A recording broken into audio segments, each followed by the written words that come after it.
Fasalo Kaisha Pandani Bishinte Agartala Krishnanagar 61 Nong Ration Shobo Jengsawi Rizakha Merchandising Committee Cooperative Milk Producer Union Limited Products Throughout episode Manjaka Hastani Montri Okra Dr. Manik Shaha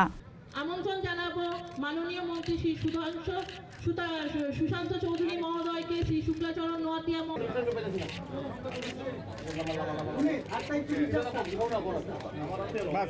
Hasteri joto krenyu khuni borokno chubanani nahar mungo kotal scheme dikhlai tongo hakotor hafang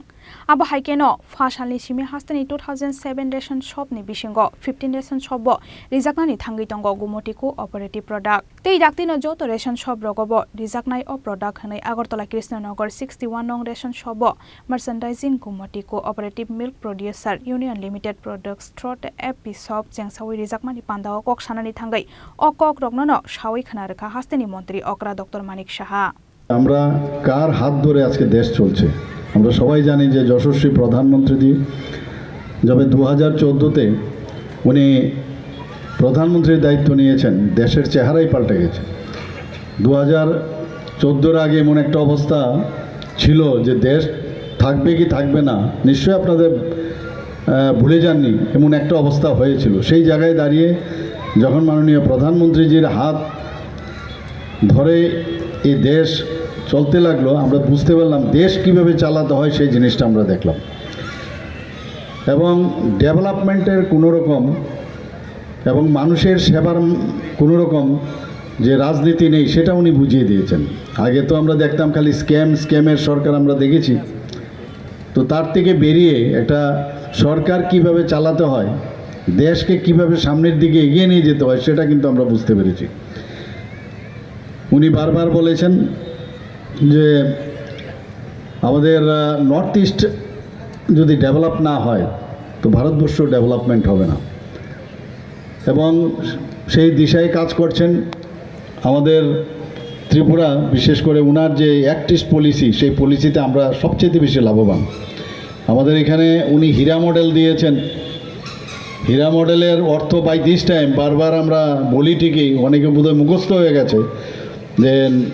H4 national highway 6টা national highway আমাদের এখানে তার প্রায় 60% কাজ complete হয়ে গেছে বাকি 40%-এর কাজ চলছে সেটাও সম্পূর্ণ হবে এবং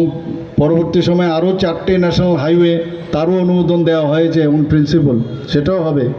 এখন যখন আমরা বিভিন্ন জায়গায় ত্রিপুরার বিভিন্ন প্রান্তে যখন যাই যেভাবে মানে রাস্তা দিয়ে যায় নিজের এক সময় অভাব লাগে আমরা কোথায় আছি এত সুন্দর রাস্তা মানে ভাবা যায় না এবং তার জন্য একমাত্র সেটা সম্ভব হয়েছে আমাদের প্রধানমন্ত্রীর জন্য আমাদের এখানে 4টে রূপওয়ে দেওয়ার যে ব্যবস্থা সেটাও উনি দিয়েছেন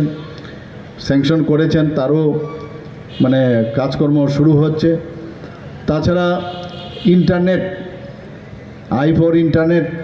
ভারতবর্ষের মধ্যে ত্রিপুরার যে ইন্টারনেট স্ট্রংগেস্ট গেটওয়ে যেটাকে বলা যায় থার্ড স্ট্রংগেস্ট গেটওয়ে আর ফর রেলওয়ে আমরা গতকালও আমি গেছি রেলওয়েতে মানে প্রায় 250 কোটি টাকা দেওয়া হয়েছে স্যাংশন হয়েছে যে মডার্নাইজ ইন্টারন্যাশনাল যে স্ট্যান্ডার্ড সেই অনুযায়ী আগরতলা এয়ারপোর্টকে সাজানোর জন্য ভাবা যায় কোনো দিন এর মধ্যে তো দেখা গেছে ওখানে বিভিন্ন ধরনের লিফট এবং এসকেলেটার ইত্যাদি লেগে গেছে তারপরেও বলছেন যে না আরও দিতে হবে প্রায় 93 কোটি টাকা খরচ করে আমাদের যে 3টা রেলওয়ে স্টেশন যেটা গুমতি উদয়পুরের যে রেলওয়ে স্টেশন এবং আমাদের রামবাসা এবং ধর্মনগরের তার জন্য 93 কোটি টাকা দেওয়া হয়েছে এখান থেকে 17 থেকে 18টা রেল এখন এক্সপ্রেস ট্রেন ভারতের বিভিন্ন জায়গায় যায় রাজধানী এক্সপ্রেস কোনোদিন ভেবেছেন আপনারা যে রাজধানী এখান থেকে যাবে এখান থেকে কাঞ্চনজঙ্ঘা যাবে ভেবেছেন কখনো আমরা এখান থেকে এখন যে ট্রেনের লাইন অলরেডি ইনোগ্রেশন হয়ে গেছে ট্রায়াল লাইন হয়েছে বাংলাদেশের সাথে তার সুযোগ হয়ে গেছে তা আগামী দিন যখন এখান থেকে কলকাতায় আমরা যাব 8 থেকে 10 ঘন্টার মধ্যে আমরা পৌঁছে যাব তো সব দিক দিয়ে এয়ারওয়ের কথা তো বলে লাভই নেই নর্থ ইস্টার্ন জোনের মধ্যে আমাদের যে এয়ারপোর্ট আছে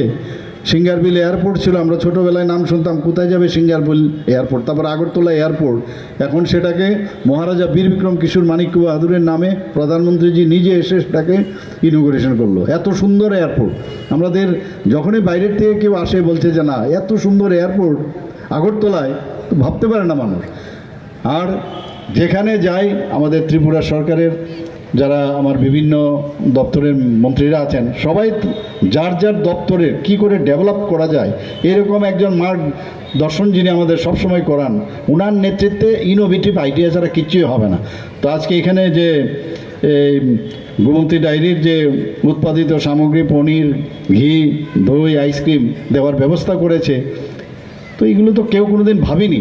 তো একমাত্র সম্ভব হয়েছে যে আমরা মানুষের জন্য কাজ করতে হবে, কিছু একটা করতে হবে, এবং কোনো জিনিস যেগুলো মানুষের সত্যিকারের অর্থে কোনো কাজে লাগবে কেন আমরা করব না। এবং আমাদের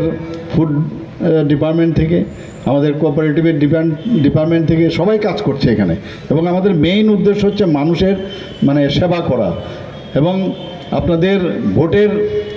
নিরিখে এবং সংখ্যাধিক্যের কারণে আমরা কিন্তু সরকার গঠন করেছি। তো সরকার গঠন করেছি, তো আমাদেরও দায়িত্ব হবে যে আপনারা যে কারণে সরকার গঠন করিয়েছেন, তো কেননা আপনাদের জন্য আমরা কিছু করি, এবং সেই দিশায় আমাদের পুরো ফুল টিম আপনাদের জন্য কাজ করছে। আমাদের বিভিন্ন যে পিএসইউ আছে সেগুলো তারাও কাজ করছে। এবং আরেকটা বিষয় যেটা মাননীয় প্রধানমন্ত্রীজি বারবার বলেন, মে চৌকিদার হু, চৌকিদার মতলব আমি ট্রান্সপারেন্সির মধ্যে আমি থাকতে চাই। পান্দাওয়া হাস্তেনি মন্ত্রী অকরা ডক্টর মানিক সাহানকারী বমানজাখা মন্ত্রী সুশান্ত চৌধুরী, মন্ত্রী শুক্লাচরণ নোয়াতিয়া, এমসিনি মেয়র দীপক মজুমদার নখবৈ কুবন অজমারক রাজখরাগুলি নিশিমি প্রণবনি ককথম চিনি খরাং।